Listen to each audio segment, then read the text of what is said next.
bandiraɓe tedduɓe on calminama on juurama kadi on jettama on manama on mattama moni foof inde mum e yewnude mum ƴeƴƴe wona yejjude hunde kadi saaha mum kadi mbiɗen ñaagui Allah kadi immitade par ce que ɓamtare fulɓe koko ɓiɗɗino feere tan e mogoji ɗi waɗanno mogoji kadi pawɗiɗi kadi yimɓe kadi oɗon mbiya amen saaha foof kadi oɗon gandi kadi golle amen ɗe kadi inchallahu rabbi men jiɗi kadi tinnade hen kadi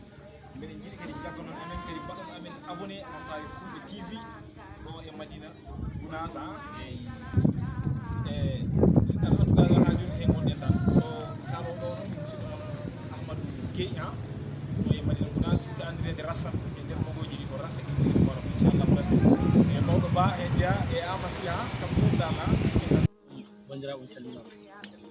baɓe celli ɓattinde baɗon toon on calmini on juurima kadi waw kadi miɗon to eyyi affaire théâtre uji min mbayri ɗum no fewi kono noon kadi ko wiyete ko wona deƴƴere wona e kidde ko min jejjitani ɗum haqqillaji amen nana e muɗum joni kadi ko wiyete ko tan ko ɓamtare fulɓe TV Gounass ko minen inchallahu rabbi lewru korka ndu handu maayo minen e moɗon inchallahu rabbi ala debbo ala gorko ala suka ala mawɗo jiɗɗo fof ne wawi nadde hen jiɗɗo fof ne wawi abonade hen ɗo e Madina Gounass ɓamtare fulɓe TV